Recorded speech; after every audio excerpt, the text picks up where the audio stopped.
The anime begins with Haruka, our edgelord, crouched behind a tree witnessing your family reunion, only to blow his cover by stepping on the smallest twig that is smaller than your peen. The goblin spotted him and gave chase, but Haruka smirked, confident in his abilities. As he leaped into the air, the goblins all stumbled into the trap he'd set. Pleased with himself, Haruka silently congratulated himself for surviving solo in another world. The scene shifts to the past, explaining how Haruka ended up in this situation. Born a natural loner, he never wanted anything to do with his classmates, finding them annoying and a distraction from what he loved most, reading. Back in his classroom, the social divisions were obvious.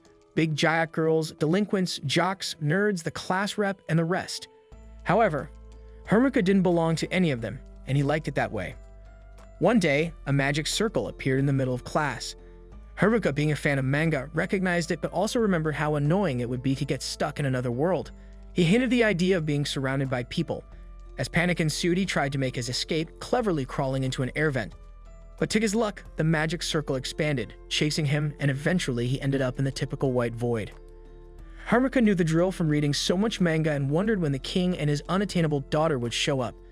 Instead, some frantic old guide who looked like a god beckoned him over. It turned out that Haruka's classmates had already been summoned to the new world, and he was the last to be teleported. Before his transfer, Haruka was allowed to pick his stats and skills.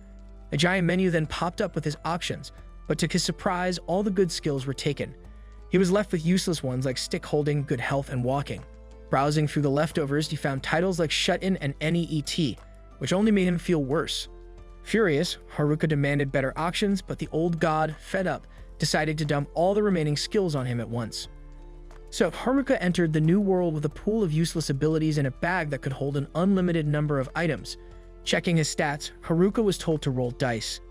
Annoyed, he remembered this obscure skill and reluctantly rolled the dice, getting a double M. Not knowing what it meant, he assumed it stood for masochist, expecting the worst. However, his stat screen prompted him to allocate points, so he dumped everything into luck, thinking raw stats wouldn't help him survive with his lame skills. Then it hit him. M stood for max, and his luck stat was now maxed out. Surprised, Haruka noticed 2 extra skills among the sea of worthless ones. Apparently, because he was summoned alone, he received the loner title, which prevented him from joining any parties. He also gained his servitude skill, allowing him to command others, which was cool, but it meant his dreams of a harem were over. Haruka briefly wondered where his classmates were, but it didn't matter since he couldn't join forces with them anyway. Ready to start his adventure, he focused on finding a base of operations. In the forest, denser than your mom, he worried about encountering monsters. He searched for a useful skill, but only thought of one that allowed him to doze off. While sorting through his items, he tried on some contact lenses, which surprisingly gave him the appraisal skill. This helped him find edible mushrooms that boosted his abilities. With his bottomless bag, he grabbed as many as he could, apologizing to the bag for initially thinking it was useless. After drinking some water, he heard a noise in the distance. Following the sound, he discovered a cave. Praying he wouldn't run into any monsters, Haruka decided to make it his base. With his camping gear and temperature magic, he lit a small fire and realized that his supposedly useless leftover skills were turning out to be more helpful than he thought. Haruka checks his stats again and is surprised to see his temperature magic has leveled up, unlocking fire magic. This could be helpful, but he still worries about how he'll handle a monster if one shows up, since right now his only weapon is a stick. Despite these concerns, he ends up falling asleep without a care. The next morning, Haruka wakes to find everything is fine. His items repel monsters, and his shut-in title creates a protective barrier around his base. Now that he has fire magic, starting a fire is much easier, so he cooks himself some breakfast. He uses the beef jerky from his bag and the mushrooms he found the day before. The meal is surprisingly delicious, and Haruka feels grateful for his villager starter bag, though he thinks it's more of a survivalist's kit. Determined to gather more food, Haruka heads out but knows his top priority is figuring out how to protect himself from monsters. Unfortunately, his worst fear comes true when he encounters 2 goblins. Though they're small fry monsters, their stats are higher than he expected. Haruka doubts he can win but realizes he has no choice. Eventually, he'll have to learn how to fight monsters. His stick seems inadequate, but he remembers he has a skill called wrapping, which lets him enhance objects with magic. This makes his stick stronger, and Haruka becomes determined to survive even without any cheat skills. Haruka launches his first ever attack, taking the first goblin by surprise and brutally beating it down. The second goblin tries to strike, but its moves are clumsy, and Haruka dodges with ease. During the fight, he instinctively taps into a new power and eliminates the second goblin. Afterward, he feels proud of his victory and heads back to his base, bringing one of the goblin's clubs with him. However, after comparing it with his enhanced stick, he decides to stick with what he has. Upon checking his stats, Haruka is thrilled to see that he leveled up and his stats have more than doubled. His cane mastery leveled up as well, which confuses him since all he did was swing the stick a few times. He also gained magic infusion, likely from enchanting his stick, and even his calisthenics skill improved, which he jokingly attributes to his habit of never skipping morning exercises. Later, Haruka gets tired of eating mushrooms and longs for meat, but knows the class rep would scold him for being ungrateful. After finishing his meal, he tries out magic infusion on himself, enhancing his physical and magical defenses. His appraisal skill also levels up, but it's still showing question marks on most of his items, which he finds odd. Deciding not to overthink it, he heads back out. While wandering the forest, Haruka feels blessed to find something, but it's just another mushroom. He's tempted to search for meat other than the one below, but reminds himself to practice his magic instead. His enhanced body now feels so light, it's almost like teleporting, and his dexterity has skyrocketed as well. He encounters a more powerful goblin and defeats it easily, gaining enough confidence to believe he could take on a group of 3. However, when he actually runs into such a group, his cowardice kicks in, and he decides to avoid more fighting for the day. By day 5, Haruka manages to defeat a goblin in a single strike and decorates his base with some fancy creations he made using magic. Pleased with how well this new life is shaping up, Haruka feels a sense of accomplishment. That night, while chasing a meaty rabbit, Haruka senses something unusual. To his dismay, it's his classmates. To make it worse, the ones approaching are the delinquents. Not wanting to get involved, Haruka checks the other direction using his clairvoyant skill and is horrified to see the big giant baddies. The jocks are also nearby, and though the nerds are close too, Haruka would rather not interact with them either. That leaves the class rep and her group. Haruka has known the class rep since grade school, and though it would be smart to make allies in this dangerous world, he stops himself. But in this moment of reflection, Haruka realizes how free and independent he feels, living on his own terms without anyone interfering. He values this newfound freedom more than anything and makes his final decision. They'll conquer this world alone without relying on anyone else, fitting for our true edgelord. While celebrating his loner status, Haruka got a little too carried away, making enough noise to catch the attention of the nearby delinquents. Panicking at the thought of being discovered and possibly getting backshots, he quickly dove into the bushes to hide. One of the smug delinquents, however, sensed something was off and began walking towards the bushes to investigate. Luckily for Haruka, a rabbit hopped by and distracted them, causing the delinquents to lose interest and walk away. Relieved, Haruka decided to follow them from a distance. The delinquents eventually gathered by a riverbank, casually chatting about typical guy stuff.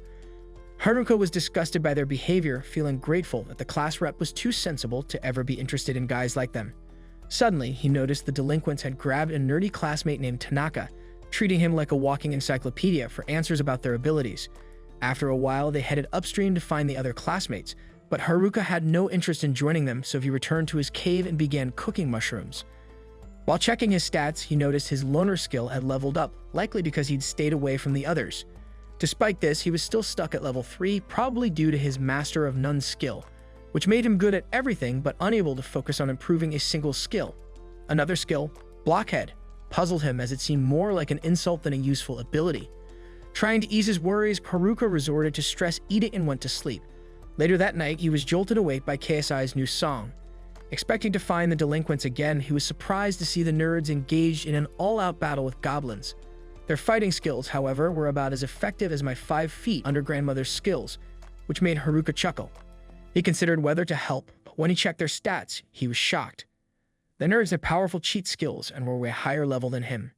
He remembered that his class was filled with top-tier students, whether athletes, geniuses, or children of celebrities, making him the only average guy. Deciding the nerds could handle themselves, he headed back to sleep. But just as he was about to settle in, he sensed something nearby. Turning around, Haruka saw 2 goblins sneaking up on the nerds, ready to give them backshots. Feeling bad for them, Haruka decided to intervene. With a single swing of his big black thick staff, he knocked the goblins out, surprising the nerds who hadn't expected to see him there. They thanked him and followed him back to his cave. Upon seeing the beautiful, well-organized cave, the nerds were astonished. It was spotless, filled with useful items, and shockingly clean. They asked how he managed to set up such an impressive space. But Haruka simply replied that his earth magic and a few low-tier magic skills helped him out. Curious, Haruka then asked what happened to the rest of the class. The mood shifted, and one of the nerds, glasses fogged up, looked down before explaining. He revealed that when the class had first been transported to this strange world, everyone was in shock, unable to comprehend what was happening. But the nerds quickly figured things out, realizing they had cheat skills. Meanwhile, the big giant girls were whining, and the class rep was trying her best to calm everyone down. The delinquents, noticing the nerds weren't as scared, threatened them for information about this world. But before they could act, they were ambushed by goblins. Chaos broke out. The big giant girls cried, and even the delinquents scrambled into a corner.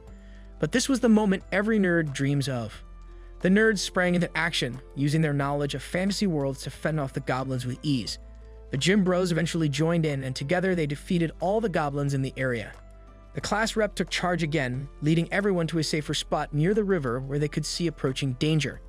The nerds then helped explain the basics of survival, and the class set up camp, with tasks assigned to each group. However, not everyone cooperated.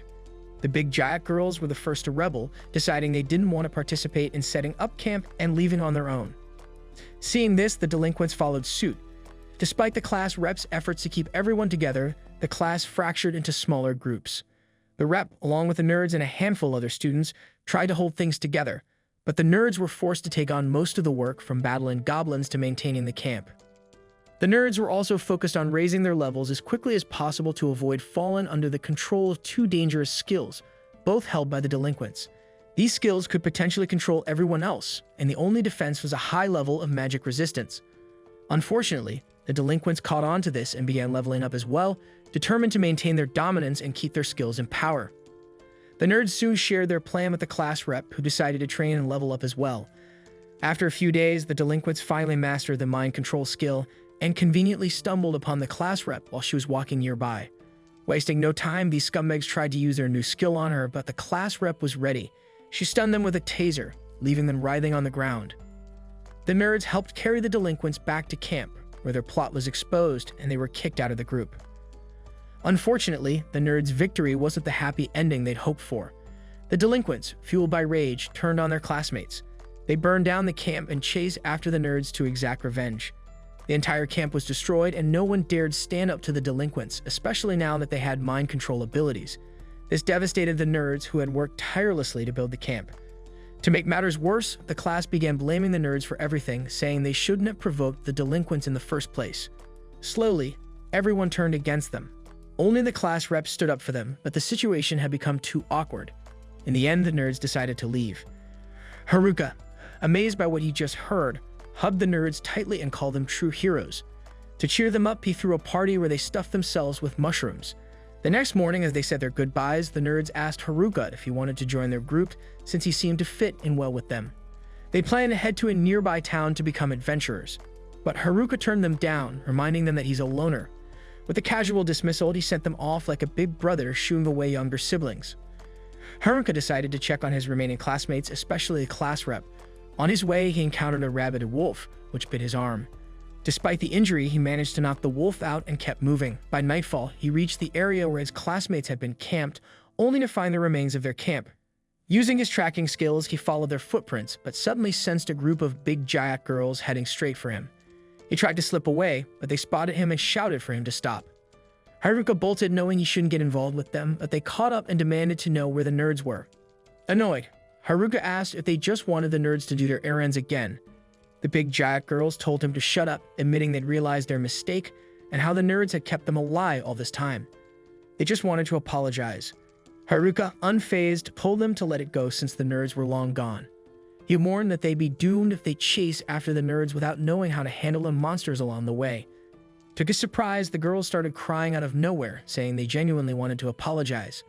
The captain of the big giant girls begged Haruka to teach them how to survive, promising to give him anything he wanted if he helped. Reluctantly, Haruka agreed. The girls followed him like lost puppies, attacking whatever Haruka killed. When one of the girls got injured, Haruka gave her a potion to heal herself, but she, being clueless, thought it was champagne and poured it all over him. Frustrated, Haruka wondered when he'd finally get back to his cave and relax. As he zoned out, the class rep spotted him and called out his name, seeming happy to see him. Haruka was too preoccupied to respond at first, but she finally got his attention by yelling. Startled, Haruka realized the class rep was standing right beside him. He began to wonder if this was finally his chance to get close to her. before the delinquents inevitably attacked again. Back with our edgelord, he is soon startled by the class rep's sudden scream, but she reminds him that they've been friends since grade school. The other girls are also with her, but the class rep is more concerned about what happened to the popular girls. Haruka struggles to explain as he doesn't fully understand how they came under his control. Deciding to be honest, Haruka tells her that the girls have become his servants. This only makes the class rep angrier, pointing out that the domination skill is meant for monsters, not people. However, Haruka insists it was just a mistake, but none of the girls believe him. Feeling cornered, he decides it's time to leave, but they quickly stop him. Haruka, being a loner at heart, just wants to go home alone. Soon, the class rep snaps Shimazaki out of Haruka's spell and turns to her for answers. Haruka doesn't mind since it gives him a chance to slip away, but the class rep tells him to stay as they discuss what happened. Ignoring them, Haruka then begins practicing his home-building abilities, focusing on creating a basement. Things go well at first, but not long after he finds himself accidentally burying himself underground. The class rep helps him out and explains that Shimazaki told her everything. She quickly realizes Haruka was just trying to help, though Haruka has no memory of saying anything like that. The girls thank him for being so kind, but all Haruka wants is to go home. The girls, however, continue pressuring him for help. The class rep asks what he means by home, and Haruka explains he has a place in this new world. The class rep is shocked, thinking he was born here, but Haruka clarifies that he built the house himself. Soon after hearing this, the girls then gather to discuss their plans before asking how many people can fit in Haruka's home. He estimates that it could hold at least 240 people, which equates to the size of your mother. They then ask if they can stay with him for a day, which shocks Haruka. This initially flustered him as some high school girls want to spend the night at his place, but the class rep points out that he's the only pervert around.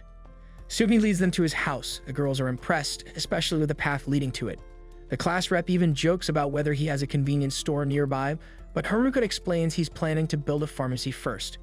When they arrive exhausted, Haruka welcomes them in. The girls are amazed at how luxurious his home has become with all the upgrades. Haruka, of course, directs them to the kitchen, but they're more interested in the bath. To his shock, they all undress and jump right into the bath, leaving him to think that living in the forest has turned them insane. However, deep down, our edgelord is secretly pleased to finally have some alone time that only loners can appreciate. The class rep later comes to thank him, explaining that the other boys had abandoned the girls, leaving them worried. But being around Haruka and enjoying the comforts of his home helped calm them. She's upset that she didn't do more for the group, but Haruka assures her that she's done plenty. Sure, she didn't do as much as the nerds, but Haruka points out that those guys never went outside in the old world and have basically been preparing for this situation by playing games their whole lives. The next morning, a girl wakes him up saying breakfast is ready, but Haruka just wants to sleep a little longer. She then asks him to get up for her, which feels a bit too forward, given the situation. But Haruka was quickly left speechless when he discovers the girl has made fish for breakfast. He then takes a bite of the delicious fish and is immediately overwhelmed with emotion, bursting into tears because it's been ages since he's tasted anything so good. The class rep is baffled by his reaction, pointing out that he lives right next to a river, but Haruka explains that despite living near water, he hasn't been able to catch any fish. They're too quick and slippery, so he's been stuck watching them swim while he eats shrooms like a crackhead. One of the girls then demonstrates how she uses lightning magic to stun a whole bunch of fish in the water at once. Haruka, intrigued, asks her to show him again. As she prepares to attack, Haruka uses his packing skill to wrap around the lightning magic. This allows him to manipulate the magic and use it to stun and capture some fish himself. He celebrates his success and even realizes that he has learned the lightning magic skill in the process. However, Haruka isn't exactly sure how it worked, but he explains to the girls that by combining his packing skill with magic, he can acquire the elemental properties of the magic. The class rep is amazed at how overpowered this sounds, but Haruka dismisses it, saying he was stuck with all the worst leftover skills. Even bad skills have their uses, he concludes. The girls are planning to find a nearby town, but they want to level up first. Haruka agrees that leveling up is a good idea, especially if they want to face the nerds again, though the gossip girls clarify that they just want to thank them. When Haruka asks the girls for their current levels, he is shocked to discover they're all over level 16, while he's still only at level 7. He decides to start their training by having them fight some low-level kobolds. Confident, the girls approach the level 3 monsters, but things don't go as planned. They end up knocked out. Haruka is pleased that his magic tent is able to expand, but the girls take advantage of this by gathering inside for a post-battle review. Most leave afterward, but the purple-haired girl from earlier stays behind. She apologizes for her behavior that morning and reveals that she was just testing him. The other boys had done weird things to her before, so she wanted to see if Haruka was the same. She then realizes he's different as he gave them a place to stay, food to eat, and even taught them how to fight. She also plans to wake him up for breakfast the next day, and Haruka bids her goodbye, calling her the fish girl. The following morning, Haruka enjoys his breakfast as he overhears some of the girls planning a rematch with the kobolds. The class rep intervenes, saying they're not ready yet and need more training. After practicing against some goblins, the girls feel more confident and decide to face the kobolds again. Haruka is concerned, and his fears are confirmed when some of the girls are quickly knocked out or start faking illness. He realizes the class rep's training might not be as effective as she thought. Just when things seem hopeless, a few of the girls team up and manage to defeat the kobolds. They celebrate, declaring that they won't lose to them anymore. Haruka is relieved because this means he can finally return to his peaceful loner lifestyle. But his relief is short-lived when the class rep happily announces that they can all travel together to the town. Moments later, as the girls prepare for the journey, Haruka has the purple-haired girl stuff her bag with as much as possible. The class rep comments that they're going overboard, causing Haruka to jokingly suggest leaving the purple-haired girl behind. As the group embarks on their journey, Haruka advises the class rep that anything could happen, but he's optimistic, declaring that they just need to stay sharp. Meanwhile, elsewhere in the forest, another student is running for his life. In his panic, he trips over the tiniest pebble imaginable. The person he was fleeing catches up to him, and the student begs for his life, saying he doesn't have the skills the pursuer wants. But the mysterious figure ignores his pleas and mercilessly makes out with him until he stops breathing. The next day, Haruka leads the group through the forest, alert to the possibility that their bullies might be lurking nearby. As the leader, his priority is the group's safety, and the quickest way to ensure that is to reach the city as soon as possible. But the bullies aren't their only worry. The forest itself holds its own dangers. Suddenly, a massive orc blocks their path. Haruka orders everyone to stand back and carefully assess the situation as he faces the creature. The orc swings its club, narrowly missing, giving Haruka a chance to gauge its speed. According to what they know, this type of orc has high resistance to physical attacks, and magic is the best way to defeat it. With that in mind, Haruka opens his menu, browsing his spells across the 4 elements: fire, water, earth, and air. Abilities he'd honed in practical ways, even for chores. Despite the threat, Haruka isn't completely on his own.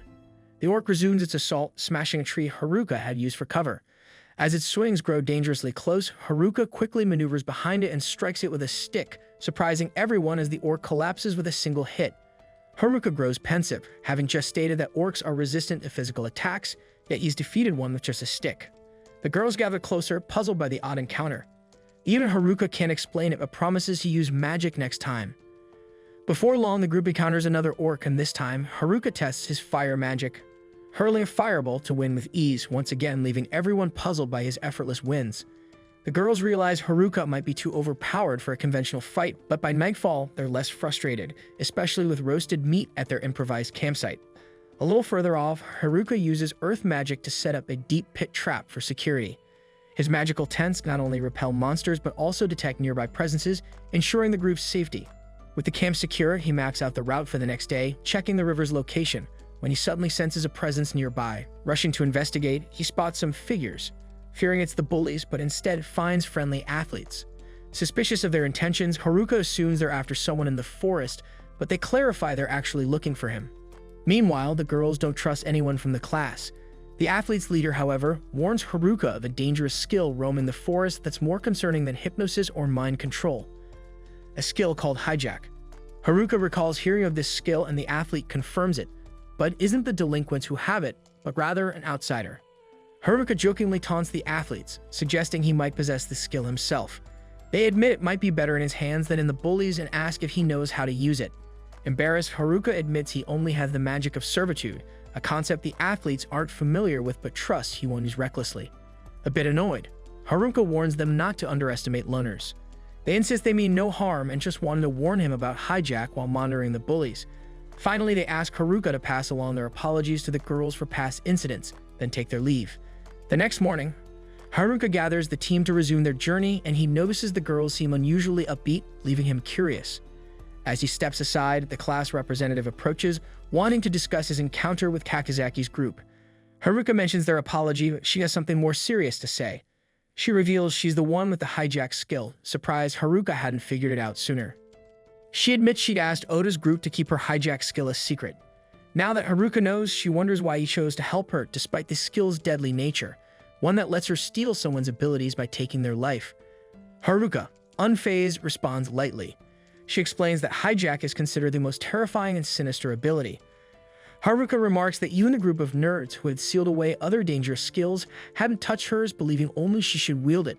Touched, the class rep tears up, playfully blaming Haruka for making her cry, and he jokingly dashes off, though she's grateful for his support. Later, the group continues toward the river. Once they reach the spot Haruka had planned, he suddenly dashes forward, testing his magic infusion and using his magic weight skill to make himself lighter. This lets him leap high into the air, hopping from branch to branch until he reaches a great height. Despite his efforts, he still hasn't learned to fly, so he crashes down, nearly losing all his HP. He would have died without his magic infusion, but at least he's found the right path, even if it involved briefly playing bird. Shaken, Haruka tries to explain to the class rep why he returned to the escort team all banged up, but his explanation falls flat. At dawn, the group sets off again, this time taking a faster route. Various events unfold along the way. Despite these incidents, the team stays united, pressing toward their goal. Eventually, the storm clears, and they find the forest's exit with the girls cheering. Haruka, however, remains cautious, scanning the hills for any hidden dangers.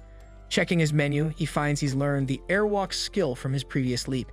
He quickly tests it, using it to scan the area for safety. As they proceed, he spots some locals under attack by monsters. Though he hesitates, uncertain if the strangers are trustworthy, the girls insist on helping. The class rep even promises to fight if they turn out to be bandits. Knowing how she'd react, Haruka decides to handle it alone to avoid risking his companions. To reach the struggling group quickly, he uses the wind tornado spell he tried the previous day. Unfortunately, the tornado pulls the class rep along with him as she grabs his cloak to keep from falling. They realize too late that they can't stop as planned and crash near the group's carriage like a meteor. After the dust settles, Haruka has already dealt with the nearby monsters, and the class rep steadies herself. The group's leader, a black-haired man named Ofter, introduces himself as another man. Gatek joins him.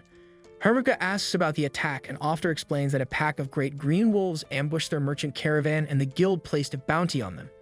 Their team tried to take the job, but underestimated the wolves' strength. Afterward, Haruka grills a mushroom for Gatek, who excitedly identifies it as a buff shroom, a rare mushroom that grants a temporary power boost. Surprised, Haruka shares it, helping the girls quickly recover. Watching the group interact, he feels oddly at ease around the newcomers. Soon, the rest of the group catches up to Haruka, and the girls are thrilled to meet an elf for the first time. The locals guide them to the long-awaited city.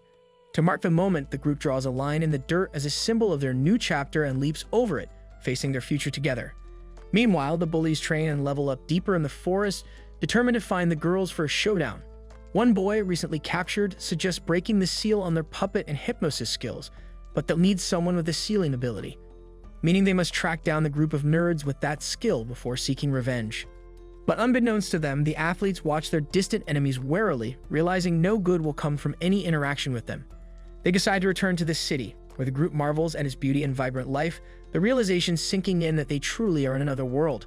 Everyone seems thrilled, except for Haruka, who feels out of place in this lively environment. The girls are particularly fascinated by the unique shops, full of items they've never seen before. Amid the excitement, the class representative reminds everyone there's an important task they need to complete, rushing off to get it done. Haruka, meanwhile, feels a bit of relief knowing he has brought everyone here safely, thinking his mission is complete. Elsewhere in the city, two girls giggle at the sight of buildings resembling cupcakes, joking about eating them. The class rep playfully cautions them that stones don't make for good snacks. She struggles to manage everyone's enthusiasm and asks Haruka for help, only to find him relaxing in the shade with a drink. Frustrated, she scolds him, acknowledging he completed his mission but reminding him that they're in unfamiliar territory. She then blows a whistle, calling the girls to attention, and announces the next steps. First, they need to visit the Adventurers Guild to sell the items they gather and register as adventurers. Then they'll need to find a place to stay for the night, and tomorrow they can inquire about Oda's group. However, the leader of the big Gyak baddies questions why Oda's group is a lower priority. Caught off guard, the representative explains she didn't mean it that way. Haruka takes the opportunity to tease Shimazaki about being concerned for the nerds, which she awkwardly denies. Eventually, they make it to the guild, and Haruka feels a sense of foreboding just from the building's exterior. Inside, rough-looking characters stare at them as a guild member approaches Haruka, telling him the guild master wants to meet him. Nervous, Haruka asks the others to handle registration while he faces the master. To his surprise, the guild master, an intimidating figure, thanks Haruka for rescuing another group, easing his fears. After he calms down, Haruka finds the counter where he can sell his magic stones. He unloads dozens of stones, but the staff member warns that calculating their worth will take time, and he'll need to wait until tomorrow. On the other hand, the girls finish their registration, surprising both Ofter and Gatek with their levels, as many are already above level 30. Shimazaki encourages Haruka to register too, making him feel for the first time that he belongs in an official group here. Inspired by his friend's excitement, the class rep tells Ofter and Gatek that Haruka will be a great adventurer since he brought them safely to the city. Haruka then begins his registration but discovers he needs to be at least level 10. As he's only level 9, he drops to his knees in frustration, pleading for an exception. The staff member declines, adding that to go solo, he'd need to be level 20, and only at level 30 will he be fully recognized as an adventurer. Frustrated, Haruka realizes level 20 is a long way off, and due to his loner ability, he can't join any group. The representative, seeing Haruka's disappointment, takes charge of finding lodging for everyone. By evening, she leads the group to a hotel recommended by the guild, but Haruka finds the heart-shaped decor a bit odd. A young receptionist greets them, and while Haruka wonders if this is a love hotel, the representative brushes off his concerns. As night falls, Haruka reluctantly admits that the room is comfortable, though he misses the forest.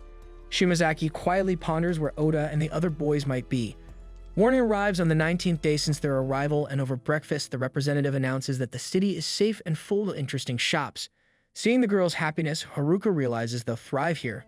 When he returns to the guild, the staff member hands him a bag of money, explaining they can't pay the full amount for all of his stones at once and will make installments. The guild master sets aside 8 million heals as the first payment, which Haruka calculates is equivalent to around $52,000 in Japan. With their funds ready, the representative declares it's time to buy essentials. Gatek suggests a store specializing in dungeon items. At the shop, they find a variety of curious items, the owner eccentric but welcoming as their adventure in this new world continues. Haruka eagerly tests various items, starting with the invisibility cloak, power gloves, fire staff, and mana-cutting sword, instantly fascinated by each one. He becomes especially enamored of the necklace called 7 Shops, which the shopkeeper explains can combine the effects of up to 7 other items. Just as he's about to try the mistletoe twig, a tool that enhances magical staffs, the class rep shows up, reminding him it's time to head back to the hotel. Frustrated, Haruka grabs the twig, accidentally activating it and fusing all his gear into the necklace without paying. The shopkeeper, furious at the unintended fusion, demands 10 million heals. Despite efforts by the class rep and Gatek to negotiate, they only manage to reduce the price to 8 million. Haruka ends up completely broke, dashing his hopes of buying more items. Moreover, since he's not yet an official adventurer, he can't leave the city to gather magic stones. With limited options, Haruka decides he belongs in the forest, finding comfort in his invisibility cloak, which is now fused with his simple peasant gear. Using the cloak, Haruka sneaks past his classmates and heads toward the city wall. Just as he's about to make his escape, a few classmates spot him, causing him to crash awkwardly into the wall. His first attempt at escape ends in failure, but he isn't ready to give up. The next day, while the girls prepare for their first mission, Haruka requests to join them but is quickly dismissed by the class rep due to his recent escape attempt. Once they depart, he uses the invisibility cloak to bypass the guards and finally makes it to the forest. Ecstatic, he races back, ignoring all obstacles, including a group of bandits attacking a defenseless girl in a carriage. When the bandits turn on him, Haruka is forced to fight back, summoning a fire bullet to dispatch them. Afterward, he notices his wooden staff is transformed into a cane, likely thanks to the twig or the fire staff he fused earlier.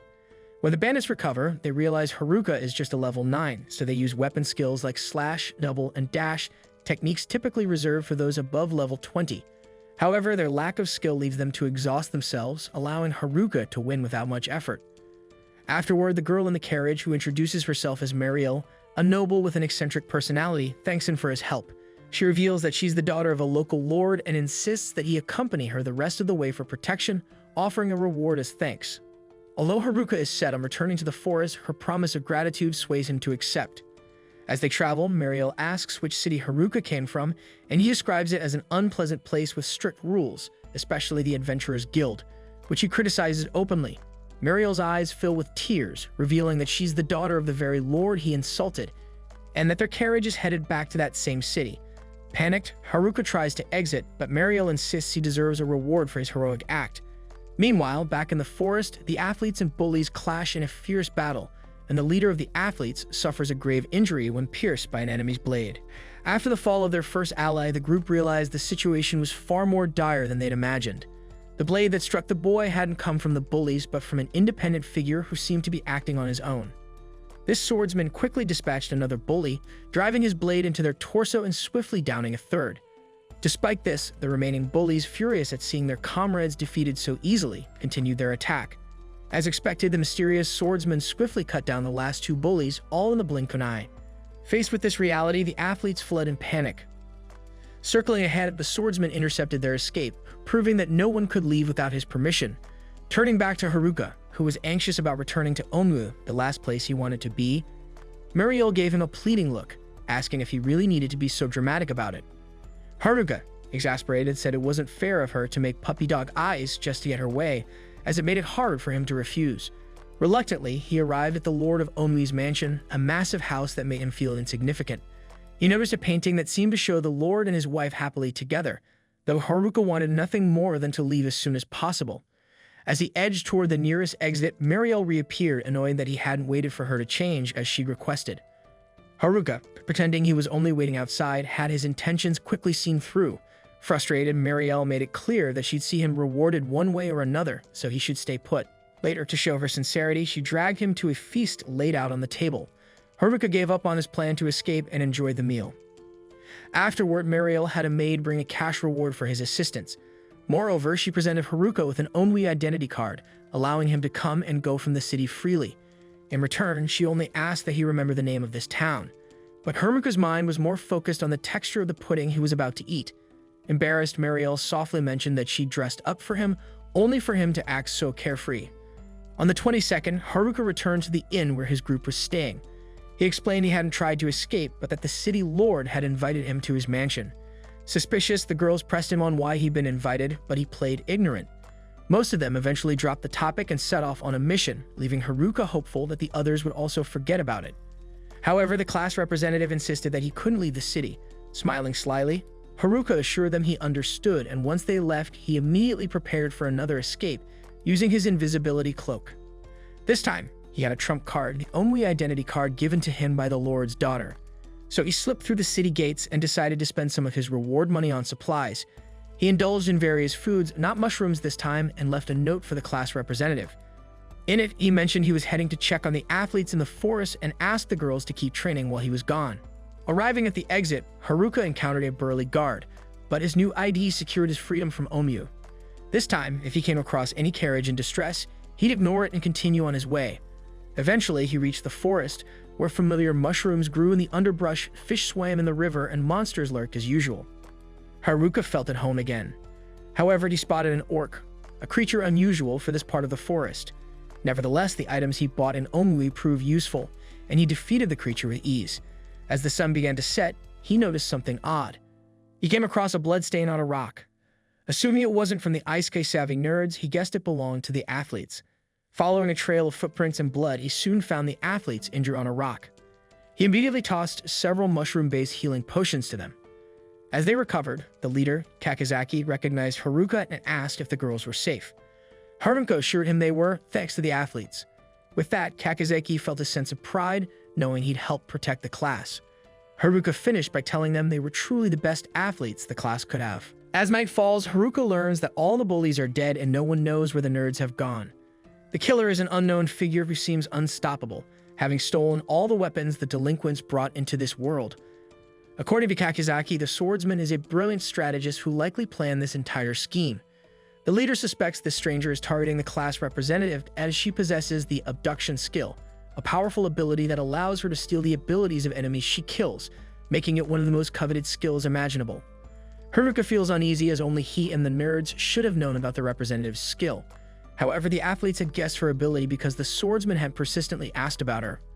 Ultimately, the mysterious attacker spared the athletes, hoping they'd lead him to the class representative, his ultimate target. Yet the athletes decided to evade him by wandering through the forest, nearly meeting their end anyway. Now with the enemy surely on their trail, Kakizaki believes they can win by combining their forces with Haruka. Haruka, however, prefers to stay uninvolved. His only desire is to live peacefully alone in the forest. Still, Dubi calls and cannot ignore what's happening. He agrees to help but insists on fighting solo, urging the athletes to head back to the city and join the girls. After the group departs, he reflects that he would have preferred having them cover the rear, but if everyone perishes, there will be no one left to protect the girls. Meanwhile, the girls search for Haruka around Onmu, but despite the note he left, the class representative can't help but worry. Back in the forest, Haruka recalls the athlete's insight into the swordsman's weapon skill, which is powerful but leaves the user vulnerable once initiated, with no way to cancel it. To exploit this weakness, Haruka knows he must level up, so he begins defeating goblins along the way. Although it's not enough, he needs tougher enemies. Fortune favors him as he encounters the Goblin King, which could give him the experience boost he needs. Haruka carefully dodges the king's massive club and finds an opening to cast his signature magic Envelope, which combines multiple spells into one. This maneuver strikes a fatal blow. Unexpectedly, the Goblin Emperor appears, a level 50 creature, far beyond Haruka's level 9. Haruka knows he can't face this monster head-on, but he also realizes escape is not an option. He uses the same spell combination tactic, launching an attack that damages the Emperor but does not defeat it. The Emperor retaliates, striking Haruka's face, forcing him to dodge to avoid a deadly blow. Finding a brief opening, Haruka counters with his staff, reducing the Emperor's HP by half. However, the monster begins to heal itself and unleashes a powerful skill that sends Haruka crashing into trees. Barely holding on, Haruka remembers his friends are counting on him, which fuels his resolve. With renewed determination, he throws himself at the Emperor for one final, all-out attack. Hours later, with dawn breaking, Haruka stands victorious but exhausted, celebrating his new level 11 status. Returning to his cave, he examines his new skills, discovering that his magic envelope now has a perk that negates the usual delay, allowing him to attack instantly upon selecting it. Soon after, a figure approaches Haruka's dwelling, revealing himself as Tanaka, the boy who had supposedly been bullied, but had orchestrated a far more elaborate plan. In Onyu, the girls return after a day of hunting and find the athletes by the city wall. Kakizaki explains that Haruka remained behind to face an enemy in the forest. Meanwhile, back at Haruka's cave, he sarcastically welcomes Tanaka, who laments that he hasn't yet reached the class representative through the wounded athletes, despite all of his efforts to manipulate the bullies and use them as pawns. With this revelation, Haruka realizes that Tanaka was the mastermind all along. Tanaka confesses to using the delinquents to split up the class, infuriating Haruka, who demands to know the fate of the other members. With a chilling indifference, Tanaka reveals they're all dead and, eager to obtain the abduction skill, declares he has no time to waste on someone with worthless skills like Haruka. In response, Haruka raises his weapon, blocking Tanaka's path, ready to end their deadly confrontation right there. With remarkable skill, Tanaka lifted rocks from the ground, a cloud of dust rising as a display of his power. Smirking, he commented on the dreadful skills he had left behind in the White Room, asserting that Haruka, armed only with the weakest abilities, stood no chance against him. Unlike Haruka, whose style focused on singular techniques, Tanaka boasted a vast array of skills and wasn't hesitant to use them. He conjured rocks and hurled them at Haruka, while also using his interference ability, a vocal command that triggered strange reactions in his opponent's body. Meanwhile, the class representative discovered Haruka was battling alone in the forest and tried to rush to his aid. Kakizaki stopped her, insisting Haruka could handle it. Back at the fight, Haruka struggled to dodge Tanaka's relentless projectiles, his movements hindered by the interference ability. Tanaka acknowledged Haruka's impressive evasion but doubted he could continue dodging as he summoned even more magic. Despite the growing difficulty, Haruka persevered, barely escaping defeat. Tanaka taunted Haruka, calling him weak and expressing surprise that he managed to survive this long. Haruka sarcastically thanked him, and before delivering a decisive blow, Tanaka asked when Haruka first began to suspect him. Haruka admitted that it felt off from the beginning. A math genius hanging out with bullies was far from ordinary. Tanaka smirked, admitting Haruka wasn't as foolish as he thought. When Haruka questioned how long Tanaka had been planning this, the villain revealed that it started as soon as he noticed his newfound interference technique and the absence of a kidnapping skill. He realized he could manipulate the bullies and use them to achieve his goals. As Tanaka concluded his confession, he immobilized Haruka by binding his foot with roots and declared the fight over. With a dramatic blaze, he unleashed flames on Haruka, lamenting how disappointing the battle had been. However, as the fire engulfed the area, Haruka emerged unharmed, having absorbed the attack's power thanks to a vine he had unwittingly attached to a magic item. Its absorption effect had saved him, giving Haruka the chance to strike back. Seizing the moment, Haruka attacked with his cane, but Tanaka swiftly conjured a sword to block the blow. Mocking Haruka's attempt at a comeback, Tanaka assured him he didn't need magic to win. Bluffing while deciding which weapon to use, he ultimately chose all his arsenal, switching between them to confuse Haruka with a variety of attack patterns. The intense assault overwhelmed Haruka, and he was struck by a powerful blow that sent him flying. As Haruka struggled to his feet, Tanaka mocked him, questioning if he felt defeated yet. Analyzing the situation, Haruka realized Tanaka's constant weapon changes made it hard to find an opening. He asked if Tanaka used a mimic skill to copy others' abilities. Amused, Tanaka admitted Haruka's deduction was correct. Haruka accused him of seeking the class rep's kidnapping skill, but Tanaka revealed his goal was broader. He aimed to acquire any and all powers, striving for invincibility. He then unleashed a scythe attack, forcing Haruka further onto the defensive. Haruka realized the longer the fight dragged on, the more abilities Tanaka would display. Even when Haruka attempted to counter, Tanaka evaded his strikes with an illusion technique. Despair began to set in, and Haruka lowered his cane, seemingly accepting defeat. Seeing an opening, Tanaka charged, but Haruka used a psychic ability to anticipate and dodge the attack.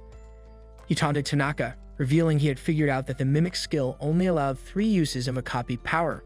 Stunned, Tanaka lost his arrogance as he realized Haruka's observation was correct.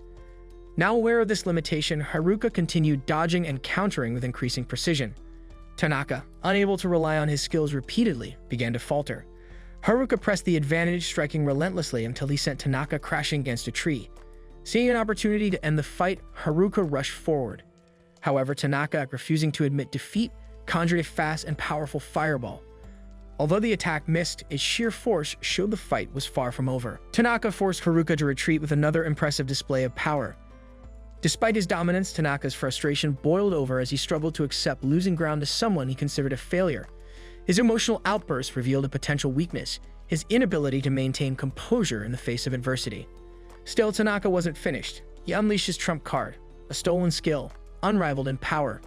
Cloaked in ghostly purple energy, he zigzagged toward Haruka, striking from all angles with such speed and unpredictability that his opponent barely kept up. Suddenly, Tanaka appeared overhead, ready to deliver the final blow, but Haruka narrowly dodged, shaken by the sheer force that left the ground shattered from the impact. Wasting no time, Tanaka summoned spirits to envelop Haruka, draining his life force with a death skill. Haruka collapsed, seemingly defeated, as Tanaka laughed triumphantly. Stepping on Haruka's head, he declared the fight over, lamenting how many skills he wasted. Confident he could replenish his arsenal with the seizure skill, Tanaka bid a smug farewell and walked away. But his gloating was cut short when Haruka stood up and taunted him, questioning if he thought a simple kick would end things. Startled, Tanaka insisted the death skill was infallible, effective at level 11 and beyond. Haruka smirked, explaining that his well-being skill granted immunity to negative statuses, rendering such techniques useless. Additionally, he reminded Tanaka of his extraordinary luck, a stack he had maxed out, making hostile magic likely to fail. Haruka revealed that he had only pretended to be defeated and admitted that the head kick had been a tactical blunder on Tanaka's part. Confused, Tanaka questioned how Haruka could move despite the interference skill from earlier. Haruka revealed that his lesser-known mannequin ability allowed him to create fake bindings, tricking Tanaka into thinking he was immobilized. This revelation pushed Tanaka into a frenzy as he attacked wildly, but Haruka countered every move effortlessly. The once calm genius unraveled, his precise calculations proving useless. Desperate, Tanaka ranted that in his world, 1 + 1 always equals 2. Haruka agreed, but reminded him that this was a different world, one governed by its own rules. These words triggered memories of Tanaka's mundane school life, where his intellect far surpassed his peers. Bored and disdainful, he had yearned for something to break the monotony. The discovery of the skills board in this world had been his salvation. Driven by ambition, Tanaka resolved to craft a thrilling existence, even if it meant exploiting and discarding others. Yet his grand plans were now crumbling before someone he deemed insignificant. Fueled by rage, Tanaka lunged with his sword, only to be disarmed by Haruka. Believing his rival defenseless, Haruka moved to end the fight, but Tanaka's sword magically returns, striking Haruka's shoulder. Seizing the opportunity, Tanaka attacked relentlessly, chanting that 1 + 1 will always be 2. Haruka, despite his injuries, retaliated with a strike from his cane, pointing out that Tanaka's reliance on stolen skills had made him complacent. As Haruka's body glowed with a golden aura, Tanaka made one final charge, but Haruka unleashed an invented ability, ending the duel decisively. Defeated and kneeling, Tanaka listened as Haruka declared that even the weakest abilities had their uses. Haruka then walked away, leaving Tanaka to collapse in defeat.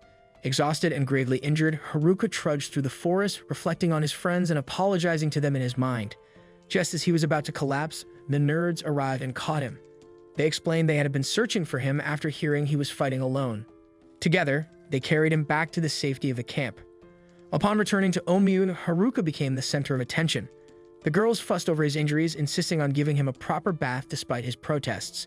Meanwhile, the Big Jack girls apologized to the nerds for having once supported their expulsion and expressed gratitude for their efforts in saving the group.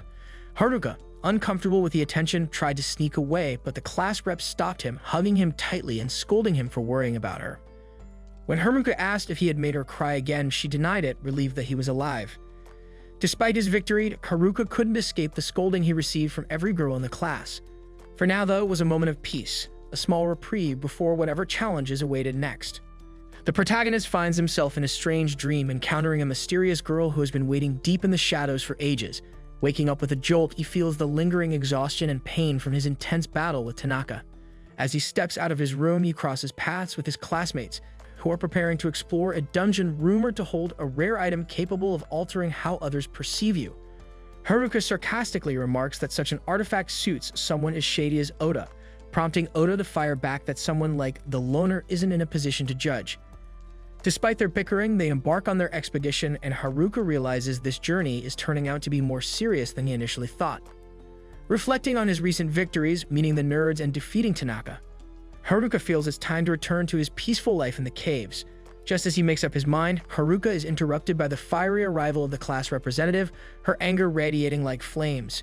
She confronts him, scolding him for his reckless solo actions. Before he can respond, she pleads with him not to take such risks again. Haruka reluctantly kneels and apologizes, though he finds this encounter more harrowing than fighting Tanaka. Hoping to avoid her wrath in the future, Haruka considers pursuing the dungeon item that could change how others see him. Meanwhile, in the Lord's mansion, Muriel's father is immersed in his work, strategizing how to protect the city from the increasing monster activity. A soldier bursts in, reporting an approaching horde of monsters. Alarmed, the Lord begins organizing the city's defenses. Unaware of the brewing chaos, Haruka leisurely roams the fields in search of the dungeon, soon sensing nearby monsters. Treating them as a warm-up, he dispatches the first horde with ease. Back at the Adventurers Guild, the guild master assigns the class representative to monitor the roads. Before she departs, Muriel arrives, warning that a massive orc horde, including the Orc King, has devastated nearby villages and is heading for the city. As the guild scrambles to respond, the representative wonders where Haruka has wandered off to this time. Haruka, now face to face with the orc horde, takes them on despite their overwhelming numbers. The Orc King proves more challenging, but a relentless flurry of attacks brings it down.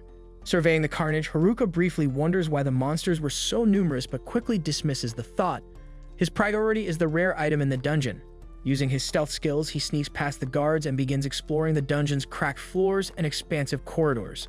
However, his search proves fruitless, with treasure chests yielding only useless items. Frustrated, he decides to return to the city to consult a merchant about the item's exact location. As night falls, Omiyu's defenses brace for the orc attack, but no monsters arrive. The guild master grows concerned, fearing false alarms, until a figure emerges through the smoke. Tension rises, but it turns out to be Haruka casually yawning. The class representative rushes to him, informing him of the attack on a neighboring village and the imminent danger to Omiyu. The girls scold him for disappearing again, but Haruka casually mentions he might have already defeated the horde. Though his bravery is acknowledged, his reckless behavior draws further reprimands. Later, in the tavern, the adventurers begrudgingly acknowledge Haruka's role in saving the town. Muriel and the guild master thank him but remind him of the dangers of acting alone. Despite the praise, Haruka is overwhelmed by the endless scolding, especially from his classmates, who grow increasingly worried about his reckless tendencies. Meanwhile, the guild master reflects on the troubling surge in monster activity, with even more creatures emerging from the dungeon Haruka is determined to explore. After hearing about an increase in monster hordes, Haruka lies on his bed, frustrated. The growing number of people nagging him makes his dream of a solitary life feel further out of reach. More than ever, he longs for the rumored item that can change how others perceive him. At dawn on the 27th, Haruka visits the magic item shop.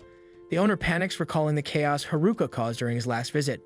Trying to calm him, Haruka explains he's not here to buy anything, but to inquire about an item that makes people like him more. The owner, unsure of the exact item, guesses he means the pheromone ring and reveals it lies below the dungeon's 50th floor. Haruka, excited, asks about the dungeon's depth and learns it has 100 floors, each guarded by a powerful boss. Legend says the dungeon is home to the mysterious Dungeon Emperor, but no one knows the truth. Realizing he'll need supplies, Haruka rushes off to the general store. Meanwhile, two classmates overhear his conversation. The class representative, learning about his plan, resolves to stop him from getting into trouble again. On his way to the dungeon, Haruka senses someone approaching. Turning, he's met by a furious group of classmates.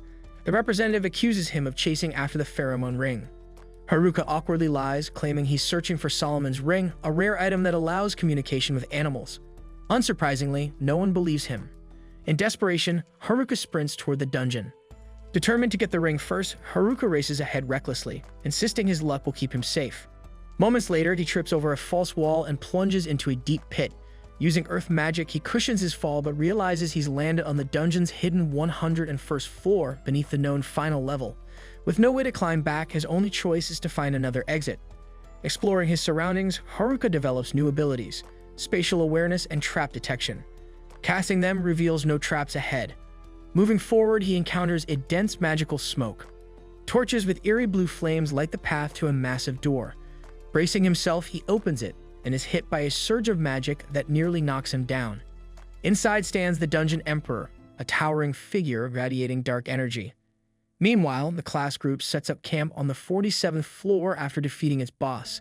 They discuss Haruka's whereabouts, debating whether he returned to the surface or plunged deeper. Oda believes he's at the dungeon's bottom, near the Dungeon Emperor, whose presence strengthens all monsters nearby. Though some doubt the legend, the group decides to press on, determined to rescue Haruka. Back on the 101st floor, Haruka uses his abilities to assess the Emperor's stats, but its power remains shrouded in mystery. The creature is revealed to be a mix of three deadly classes: Dullahan, Lich, and Undead King. Haruka knows he stands no chance if he allows the Emperor to attack from a distance.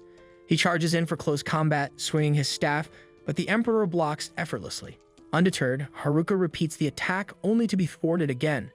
Despite the overwhelming odds, he steels himself for the battle of his life. On a stormy night filled with rolling thunder, Mariel, a noblewoman, pours tea for her father. She glances at the swirling dark clouds looming above an ominous dungeon and reflects on the unsettling events. Mariel fears that they are on the brink of something far worse than the horde of orcs that recently emerged. Sensing the gravity of the situation, the Lord of Oni instructs her to send an urgent message to the Adventurers Guild to prepare for a potential disaster. Inside the dungeon, Haruka faces off against a fearsome skeletal creature. Realizing that sheer speed is key, he employs his agility to circle the monster, searching for an opening to strike. Yet each attempt is thwarted effortlessly. Despite his determination, the skeleton's supernatural reflexes leave him struggling to land even a single hit. One counterattack tears his tunic and nearly cost him his life. As the tension rises, Haruka's contact lenses unlock a latent ability: momentary flashes of foresight. This newfound skill allows him to predict the creature's attacks, but even a single mistake could mean certain death. Stealing his resolve, he resumes the fight, finding a strange sense of humor in his perilous situation. However, the reality is grim. He is almost out of magic and energy, while the dungeon boss remains unscathed. Oddly, the skeleton takes a few deliberate steps toward Haruka, but does not strike. Puzzled, Haruka analyzes the situation and realizes that the creature does not seem intent on killing him. If it wanted to, it already could have. Refusing to retreat, Haruka continues his attack, but when the skeleton raises its sword to his neck, he hesitates. Doubts flood his mind, and he begins to suspect there is more to this foe. As Haruka observes closely, he notices a swirling miasma enveloping the skeleton, seemingly controlling it like a malevolent force. Suddenly, his staff begins to glow, absorbing the dark energy as if awakening a hidden power. Trusting this unexpected phenomenon, Haruka channels the energy into his next strike, using his staff to drain the miasma completely. To his surprise, the act frees the skeleton from its control. With the battle over, Haruka speculates that the skeleton might have been seeking death as an escape from its torment. Testing his theory, he lays his sword on the ground as a sign of surrender. Choosing empathy over violence, Haruka drops his weapon and embraces the skeleton, recognizing it had been fighting the miasma's control all along. To his astonishment, his subdue ability activates, calming the creature.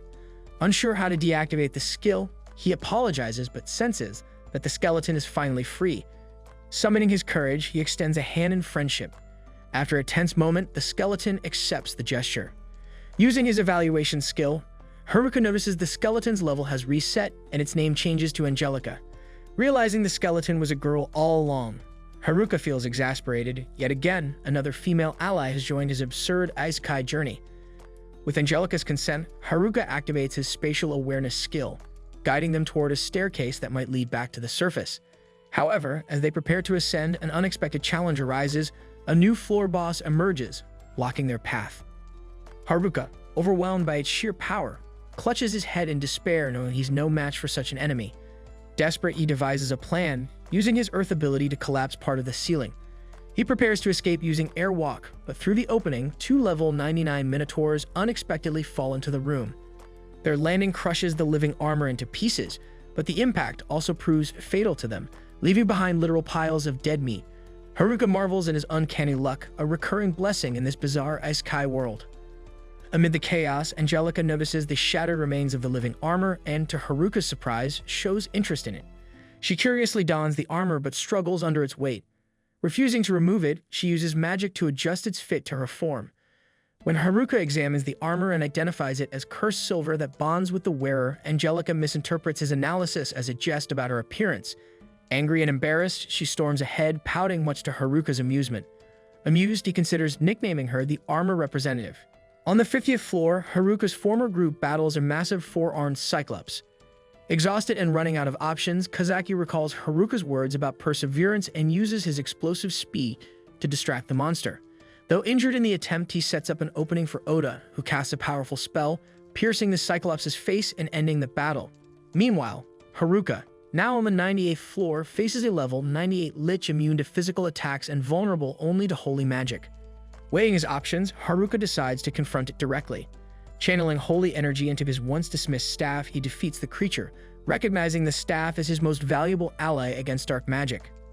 As they move deeper into the dungeon, Haruka and Angelica face giant moths on the 97th floor, whose poisonous dust poses a grave threat. Haruka conjures a flame to lure the moths, then incinerates them all at once. On the 96th floor, they encounter venom crawlers, massive caterpillars spinning dangerous magical silk. Haruka cleverly conjures a thin floor to trap and flatten the creatures. On the 95th floor, swirling purple smoke and scattered swords herald the presence of the Link Sword, a cunning level 100 boss that manipulates surrounding blades to its advantage. The fight is unavoidable. Despite its speed and skill, Haruka realizes his best chance lies in trusting Angelica. Without hesitation, she strikes with precision, defeating the Link Sword in one blow, leaving Haruka in awe of her abilities. Meanwhile, Mariel arrives at the Omu Guild to report her unease. While other guards find nothing unusual, suspicion grows that the patrols might not be trustworthy. The guild alerts the adventurers, but the fate of the missing party remains unknown. Hoping her intuition is wrong, Mariel can only wait. Back in the dungeon, Haruka and Angelica reach the 85th floor, where an ominous purple mist heralds the arrival of a massive swarm of monsters. Haruka tightens his grip on his staff, steeling himself for yet another trial in this relentless descent. This then marks the end of today's anime recap. If you enjoyed the video and want more of it, please support the channel by leaving a like and subscribe. Let's help us reach our current goal of 20,000 subscribers.